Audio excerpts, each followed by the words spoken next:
மொத்தத்தில் இந்த வீர தீர சூரன் இது என்னன்னு சொல்லிட்டு பார்த்தீங்கன்னா, இந்த படத்தில் வீரன் வந்து ரவீந்திர கேரக்டரு, சூரன் அப்படின்றது வந்து நம்ம எஸ்.ஜே. சூர்யாவை சொல்லலாம். இது ரெண்டுத்துக்கு நடுவில் மாட்டிக்கிட்டு இருக்கிற தீரன் தான் வந்து நம்ம விக்ரம். இதுதான் வந்து வீர தீர சூரன்.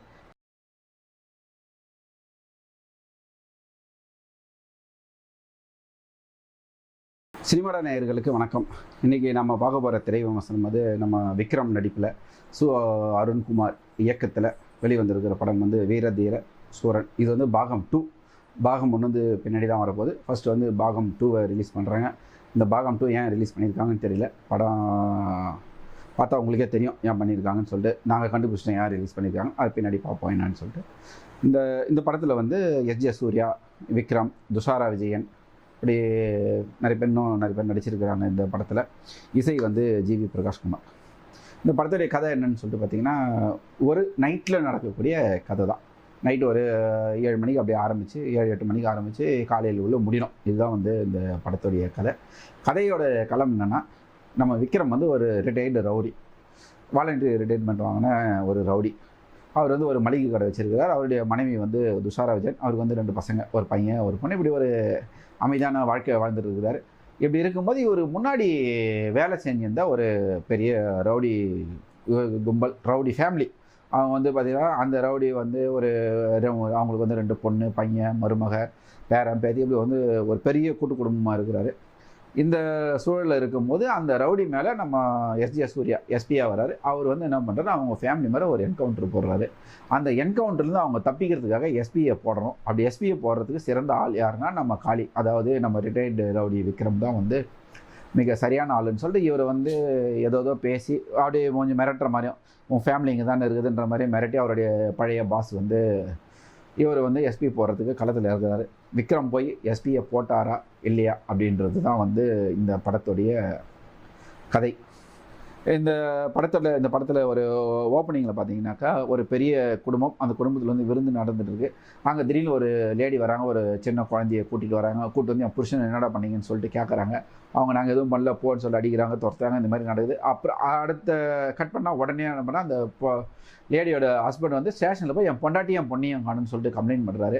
அந்த கம்ப்ளைண்ட் எடுக்கிறது யாருன்னா நம்ம எஸ்பிக்கு என்னென்னா, ஏற்கனவே இந்த வில்லன் ரவி அந்த கும்பல் மேலே வந்து பயங்கரமான கொலவெறியோடு இருக்கிறாரு. இப்போ வந்து இந்த கேஸ் கிடைச்ச உடனே அவரை மிரட்டி என்னுடைய மனைவி வந்து கொண்டுட்டாங்கன்னு சொல்லிட்டு எழுதி வாங்கிக்கிட்டு, அதை வந்து அந்த கேஸை மையப்படுத்தி இந்த ரவுடி ரவியையும் அவருடைய பையனையும் கண்ணன்ன்ற கேரக்டரையும் என்கவுண்டரில் போடணும்னு சொல்லிட்டு இந்த பக்கம் இவர் வந்து பிளான் பண்ணுறாரு. இந்த பிளானிங் தெரிஞ்சு அவங்க வந்து தப்பிக்கிறதுக்காக அவர் என்ன பண்ணுறாரு, வந்து விக்ரம கூட்டிகிட்டு வர்றாரு. இப்படி தான் வந்து திரைக்கதை போகுது இந்த படத்தில். இந்த படத்துடைய மிகப்பெரிய மைனஸ் என்னன்னு சொல்லிட்டு பார்த்தீங்கன்னா, இந்த படம் வந்து ஒரு 2.25 மணி நேரத்துக்கு வருது. இந்த 2.25 மணி நேரத்தில் ஒரு 3/4 மணி நேரம் சீன்களை கட் பண்ணி இருந்தால் படம் வந்து ரொம்ப விறுவிறுப்பாகவும் ரொம்ப நல்லாவும் இருந்திருக்கும். ஏன்னா ஒரு சீனை வந்து ரொம்ப பெருசாக பண்ணியிருக்காங்க. தேவையில்லாத சீன்கள் வந்து நிறையவே இருக்குது. உதாரணமாக சொல்ல போனீங்கன்னா, இதில் வந்து விக்ரமுக்கு ஒரு கல்யாண சீன் வருது. அந்த சீன் வந்து ரொம்ப அபத்தமாகவும் இருக்குது, அது படத்துக்கு தேவையில்லாத ஒரு சீனாகவும் இருக்குது. அது பிறகு இன்னொரு ஒரு கேரக்டர், விக்ரமுடைய ஃப்ரெண்டு கேரக்டர், அந்த கேரக்டர் தான் வந்து ஒரு என்கவுண்டரில், அதாவது போலீஸ் ஸ்டேஷன் வச்சு அடித்து கொண்டுடுறாங்க. அந்த கேரக்டருக்காக விக்ரம் போராடுற மாதிரி காட்டியிருக்காங்க. அதுவும் ரொம்ப லென்த்தாக தான் போயிட்டுருக்கு. அந்த கேரக்டர் கடைசி வரைக்கும் கண்ணில் காட்டல. அது ஒரு வேளை பார்ட் 1ல் ரிவீல் பண்ணுவாங்களா என்னன்னு தெரியல. இந்த மாதிரி பண்ணியிருக்காங்க. எஸ்.ஜே. சூர்யா வந்து எஸ்பியாக நடித்து அவர் வந்து சுத்தமாக வேஸ்ட் பண்ணிட்டாங்க படத்தில். வில்லனுடைய நடிப்பும் வந்து ஒரு அப்படியே பார்வையில் மிரட்டுறாரு, வராது, இப்படி தான் காட்டிகிட்டு இருக்காங்க. Right, okay. அவருடைய பையன் கேரக்டர் அதுவும் வந்து கொஞ்சம் ஒரு ரவுடிசமாக பண்ணி இந்த மாதிரி தான் போயிட்டுருக்கு. ஆனால் ஒரு எஸ்பியை வந்து இந்த படத்தில் இன்னொரு மிகப்பெரிய அபத்தமான விஷயம் என்னன்னு சொல்லிட்டு பார்த்தீங்கன்னா, எஸ்பியை வந்து துப்பாக்கியால் சுட்டுடுறாங்க. ஒரு பாதுகாப்பு கூட வரமாட்டாங்க அவ்வளோ பேர், யாருமே வந்து அவர் வந்து காப்பாற்ற மாட்டாங்களா? அவர் வந்து சரி விக்ரம் காப்பாற்றி விட்றாரு எஸ்பியை. ஆனால் எஸ்பி வந்து அங்கே போகாமல் விக்ரம் வீட்டு வாசல்லே வந்து காரில் வந்து உட்காந்துருக்காரு. அது ஏன் அங்கே வந்து உட்கார்றாருன்னு தெரியல. இந்த மாதிரியான விஷயம் தான் இதில் ஒரு பிடிச்ச விஷயம் என்னன்னு சொன்னால், ஒரு பிளே இருக்குது. அதாவது என்னென்னா, வில்லன் வந்து விக்ரமை வந்து இந்த பிரச்சனையில் கோத்து விடுறதும், எஸ்பி வந்து விக்ரமை வச்சு அவங்கள போட சொல்கிறதும், இந்த மாதிரி இப்படி ஒருத்தருக்கு ஒருத்தர். அது விக்ரமுக்கு என்னென்னா, எஸ்பி மூலிமா தன்னுடைய பழைய பாஸை போட்டுட்டு தன்னுடைய குடும்பத்தை காப்பாற்றணும்னு நினைக்கிறாரு. எஸ்பி என்ன நினைக்கிறார், அவர் விக்ரம் மூலிமா அவங்க பாஸுங்களை போடணும்னு நினைக்கிறாரு. இந்த மாதிரியான